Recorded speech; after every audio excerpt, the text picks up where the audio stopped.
السلام علیکم ویور، کیسے ہیں؟ آپ سے آج بات کرنی ہے تاریخی اور ہسٹری کے حوالے سے۔ اور ہسٹری میں کیوں بات کرنا چاہ رہا ہوں کہ آج میں نے گزشتہ کئی دنوں سے دیکھ رہا ہوں ہمارے ٹی وی چینلز پر جو ہے شام کا ٹائم ہوتا ہے اور اینکرز بیٹھ جاتے ہیں اور وہ کچھ علماء اکرام کو بٹھا کے وہ اس قسم کی مناظرے کر رہے ہوتے ہیں کہ مناظروں سے ہی مجھے یاد آ رہا ہے کہ میں نے کہا کیوں نہیں آپ کو تاریخی حوالے سے کچھ ایسی ہسٹوریکل کچھ پوائنٹس ایسے بتاؤں کہ آپ کو تھوڑا آپ کی بھی معلومات میں اضافہ ہو، اور دیکھیں یہ مناظرے ہمارے کیا کر رہے ہیں ہمارے معاشرے کے لیے۔ بہرحال چینل کو اگر آپ پہلی دفعہ دیکھ رہے ہیں تو سبسکرائب کیجئے گا۔ آپ کی سبسکرائب جو ہے وہ اور لائک اور شیئر یہ ہمارے لیے بڑا امپورٹنٹ ہوتا ہے کہ اس سے ہماری حوصلہ افزائی بھی ہوتی ہے اور ہمارے چینل کی جو ہے گروتھ بھی ہوتی ہے۔ اچھا جی، تو میں بات کر رہا تھا مناظرے کی۔ تو مناظرہ جو ہے کیا ہے؟ کہتے ہیں کہ خلافت عباسیہ جو ہے یہ تیسرا خلافت کا دور تھا۔ بنو امیہ اور خلفائے راشدین کا جو دور گزرتا ہے اور اس کے بعد بنو امیہ کا دور گزرتا ہے اور اس کے بعد ان سے خلافت جو ہے عباسی اس کے پاس آ جاتی ہے۔ کہتے ہیں کہ یہ دور بڑا مسلمانوں کے بڑے عروج کا دور تھا اور اس میں مسلمانوں نے بڑی فتوحات بھی کی اور بڑے علاقوں پر جو ہے وہ کیا، اپنی تسلط کو بھی بڑھایا، جس میں اسپین میں مسلمانوں کی جو بھی وہاں تک مسلمانوں نے اپنے آپ کو پہنچایا۔ بہرحال اس طرح ہے کہ جب یہ عباسی دور حکومت تھا تو اس میں جب بغداد کے اندر مناظروں کا سلسلہ شروع ہوا، کہتے ہیں کہ جو مناظرے ہو رہے تھے ایک دفعہ مناظرہ ہوا، پھر دوسرا یعنی دینی حوالے سے، تو وہ مناظروں میں یہ ہوا کہ ایک کرتے کرتے مارکیٹوں میں ہر جگہ مناظرے ہونے لگے، اور ایک دفعہ ایک جگہ پہ ایک مناظرہ لگا ہوا ہے کہ کوا جو ہے نا وہ حلال ہے یا حرام ہے، دوسری جگہ پہ لگا ہوا ہے کہ مسواک کا سائز کیا ہونا چاہیے، اور تیسری جگہ پر مناظرہ جو لگا ہوا ہے اس مناظرے کا ٹاپک یہ ہے کہ فرشتے سوئی کی نوک پر کتنے فرشتے بیٹھ سکتے ہیں۔ تو بہرحال یہ مسلمان آپس میں یہی مناظرے ہی کر رہے تھے کہ چنگیز خان آیا اور اس نے ہلاکو خان کا پوتا آیا اور بغداد کی گلیوں کو اس نے ایسا خون سے نہلا دیا کہ جو بغداد کی جو لائبریری تھی اس کو آگ لگا دی، جو اس کو ملا اس نے دریائے دجلہ اور فرات کو جو ہے نا اس کو رنگین کر دیا، اور یوں مسلمانوں کا جو وہ عروج کا دور تھا وہ زوال پذیر ہو گیا۔ 750 عیسوی سے لے کر 1258 عیسوی تک یہ خلافت عباسیہ کا دور تھا اور اس میں مسلمانوں نے بہت ترقی تھی۔ اچھا، میری بات کرنے کا آپ کو بتانے کا مقصد کیا ہے؟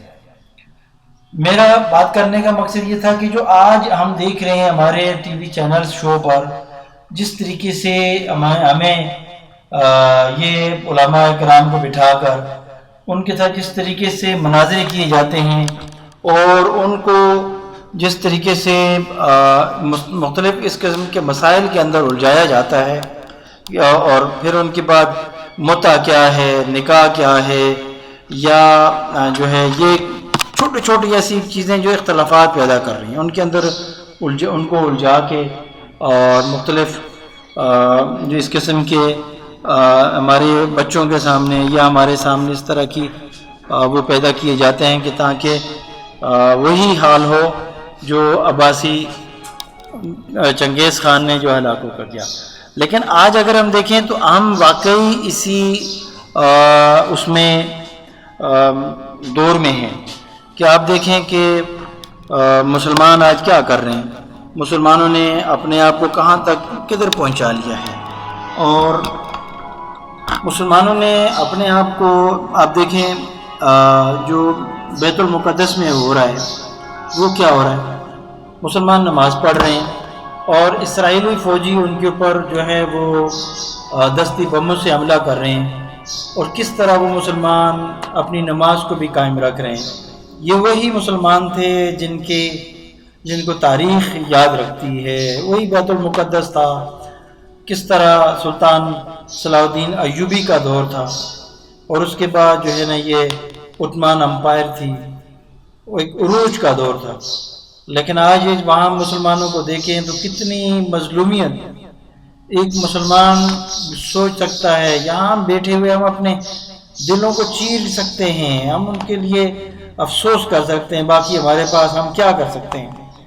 نعرے لگانے سے تو کام نہیں ہو سکتا۔ ہمارے پاس بنیادی وہ وسائل جس کے اوپر وہ جذبہ، وہ جنون، وہ ہمارے پاس ختم ہو چکا ہے۔ ہمارا بچہ جو دیکھیں رات کو جو آیت الکرسی پڑھ کے سوتا تھا، صبح اٹھ کے اللہ کا نام لے کے اٹھتا تھا فجر کی نماز کے لیے، وہ 2 بجے تک موبائل لے کے بیٹھا ہوتا ہے، اور صبح 10 بجے وہ اٹھے گا۔ جو جنریشن ہے اس کے اندر کہاں سے وہ جذبہ آئے گا؟ ان سب ہم مردہ ہو چکے ہیں۔ ہمارے دلوں کو اگر ہم دیکھیں تو ہم جو ہے، ہم اس کو، میں یہ نہیں کہتا کہ ہم کیا کریں گے آنے والے وقتوں میں جو کیا ہوگا۔ تو میری بات کرنے کا مقصد تھا، میں نے بات یہاں سے آپ سے لی تھی کہ وہ مناظروں کی، تو وہ جو آج ہمارے ٹی وی چینلز پہ جو مناظرے ہو رہے ہیں، وہ مناظرے اصل میں اسی دور کی یاد دلا رہے ہیں۔ اور آج دیکھیں کشمیر کو دیکھیں، وہاں پر کہ سالوں سے لاک ڈاؤن لگا ہوا ہے، مسلمانوں کی خبر ہی نہیں ہے وہاں کیا ہو رہا ہے، ان کے ساتھ کیا انڈیا کیا کر رہا ہے۔ اور پھر اسی طرح شام کو دیکھیں کہ شام جو ہے وہاں دیکھیں تو آپ لاکھوں مسلمان، ملینز کی تعداد میں وہاں پر ان کا وجود ختم کر دیا گیا، نہ ان کی وہ دنیا رہی نہ ان کی آخرت رہی، بے گھر کر دیے، لاکھوں مسلمان جو ہے نا وہاں پر شہید کر دیے گئے۔ کیوں؟ اسی وجہ سے کہ وہ دور جو سوئی کی نوک پر فرشتے کتنے بیٹھ سکتے ہیں، یہ وہ بحث ہے جو آج بھی مسلمانوں کے اندر ہے۔ مسالک کے اندر، مسلک کے اندر جو ہے وہ الجھے ہوئے ہیں، ایک دوسرے کو برا بھلا کہنے کے چکروں میں سے فارغ نہیں ہوتے، تو وہ کیا جو ہے وہ بنائیں گے، اسٹریٹجی بنائیں گے کہ ہم نے مل کر جو ہے مقابلہ کرنا ہے، اور کس کا مقابلہ کرنا ہے؟ ہمیں پتہ ہی نہیں ہے کہ ہم نے مقابلہ کس کے ساتھ کرنا ہے، کس کے خلاف ہم نے اپنی حکمت عملی بنانی ہے۔ باقی دنیا میں جو بھی کام ہو رہے ہیں، جو لوگ کر رہے ہیں، جو ہمیں شکار کر رہے ہیں، وہ سب ایک جگہ پہ ہیں۔ وہ کون ہیں وہ ہم بھی نہیں جانتے، جانتے بھی ہیں تو ہم خاموش ہیں۔ تو یہ جو مناظرے ہیں انہوں نے ہمیں ڈسٹریبیوٹ کر دیا ہے، ہمیں توڑ دیا ہے۔ وہ خلافت عباسیہ مسلمانوں کے عروج کا دور تھا، جس میں ہم نے بڑے بڑے مسلمان سائنسدان نام سنتے ہیں، ابن ہاشم، جابر بن حیان، یعقوب الکندی، اور اسی طریقے سے ابو علی سینا کا نام سنتے ہیں۔ یہ کون لوگ تھے؟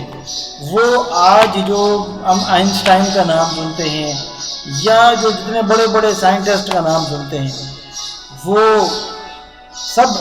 سب کے استاد ہیں۔ انہوں نے جو کام جتنا بھی کیا تھا، جو سائنس کے اندر جو کام کیا، جو جابر بن حیان نے جو کہا کہ دنیا جو ہے نا اس کا جو ہے اس کی گولائی کے حوالے سے انہوں نے کہا کہ یہ زمین اتنی گول ہے۔ آج سائنس جو ہے نا اس نے جب پیمائش کی تو واقعی اس میں چند کلومیٹر کا فرق رہ گیا۔ وہ لوگ جو آج کی ہم ٹیکنالوجی سے لے کر ہم ان چیزوں کو پیمائش کر رہے ہیں، اور وہ لوگ زبانی انہوں نے اپنے ایک مشاہدے سے ان چیزوں کی نام پیدا کیا۔ آج میری یہ بات جو میں کرنے کا مقصد یہ ہے کہ یہ جو آج ہماری پستی ہے وہ کیوں ہے؟ وہ علم سے دوری ہے، اور علم سے دوری ہماری کر دی گئی ہے۔ ہم آج بھی دیکھیں ہمارے بچے کچھ بھی کریں ان کو نہیں کرنے دیا جائے۔ ہم دیکھتے ہیں کہ ہمارے بہت سارے ایسے سائنٹسٹ جنہوں نے تھوڑا سا نام پیدا کیا ان کے ساتھ کیا ہوا؟ سب مٹ گئے۔ ڈاکٹر عبدالقدیر خان کو دیکھ لیں، پھر اسی طرح عافیہ صدیقی کا نام لیتے ہیں۔ تو میں کچھ آرٹیکلز دیکھ رہا تھا، ان کے بارے میں جب میں نے معلومات کی کہ آیا کیا بات ہے کہ اس خاتون کو امریکہ نے اس لیول تک کیوں پہنچایا اور پاکستان سے اس کو لے کر جا کر 85 سال کی سزا کیوں دی؟ وہ اس لیے دی کہ اس نے امریکہ سے ایک پی ایچ ڈی کی جو سند حاصل کی تھی، وہ ہائیلی کوالیفائڈ خاتون تھی، اور امریکہ سے جو بھی پڑھ کے آتا ہے امریکہ اس کا پیچھا ضرور کرتا ہے، اس کو چھوڑتا نہیں ہے کہ یہ بندہ جو ہے نا کہیں جا کر ہمارے جو مفادات کے خلاف کوئی ایسا کام نہ کر لے۔ بہرحال ان کا حق ہے، وہ اگر ایسا کرتے ہیں وہ ان کے پاس اس وقت دنیا کا اختیار ہے، دنیا کی دولت ہے ان کے پاس۔ ہم نے ایسا کوئی وسائل، ایسا کوئی نظام بنایا ہی نہیں۔ آج ہم عرب کنٹریز کو دیکھتے ہیں تو یہ عرب کنٹریز کیا ہیں، ان کو دیکھیں، اونچی اونچی بلڈنگیں بنا رہے ہیں۔ بھئی آپ 200 منزلہ بنا لو، لیکن اس 200 منزلہ بلڈنگ سے آپ کا فیوچر کیا؟ آپ چاند تک پہنچ جاؤ گے؟ آپ نے کچھ بھی بنا لو۔ یہ دنیا کی جو بھی قومیں جنہوں نے ترقی کی ہے، آپ امریکہ کو اٹھا لیں، آپ چائنا کو اٹھا لیں، آپ جاپان کو دیکھ لیں، یہ سب کے سب جو ملک ہیں جنہوں نے ترقی کی ہے وہ علم کی بدولت کی ہے۔ آج امریکہ ہے جس نے پوری دنیا پر حکومت کر رہا ہے۔ فیس بک کس کا ہے؟ امریکہ کا ہے۔ واٹس ایپ کس کا ہے؟ امریکہ کا ہے۔ یوٹیوب کس کا ہے؟ امریکہ کا ہے۔ ٹویٹر کس کا ہے؟ امریکہ کا ہے۔ پوری دنیا کا کنٹرول اس کے پاس ہے، اس نے پوری دنیا کو اپنے ہاتھ میں کیا ہوا ہے۔ آپ کہیں پر بھی کوئی دنیا کا ملک ہے وہ اس کی مرضی کے بغیر نہیں چل سکتا۔ چلانے والی ذات اللہ کی ہے، لیکن اللہ تعالیٰ نے ایک ظاہری بھی کچھ دکھایا ہے کہ یہ جو بالادستی ہے امریکہ کی، یہ اس کی علم کی بالادستی ہے۔ اب امریکہ کو میزائل بنانے کی ضرورت نہیں ہے۔ یہ جو میزائل اس نے استعمال کر رہا ہے، آپ دیکھیں کہ جو اس کے ذریعے سوشل نیٹ ورکنگ کے ذریعے وہ پوری دنیا کو جو ہے نا اس نے اپنا گروی کیا ہوا ہے۔ تو آج ہماری بالادستی نہ ہونے کی وجہ علم سے بھی ہے۔ آج اگر ہم دیکھیں، ہم جس طرف جا رہے ہیں وہ علم سے دوری کی طرف جا رہے ہیں۔ ہمارے بچے، ہمارے تعلیمی نظام، اس کے اندر وہ جان نہیں ہے کہ وہ جو ہے وہ صرف طبقاتی سسٹم ہی پیدا کر رہا ہے کہ کسی اس کو اونچ نیچی پیدا کر رہا ہے۔ باقی کوئی ایسا کریٹیو جو آپ کام دیکھیں، جس طرح ہم دیکھتے ہیں کہ ہمارا کوئی بچہ آگے جا کے اگر وہ کام کرنا بھی چاہتا ہے تو اس کو آگے نہیں بڑھنے دیا جاتا۔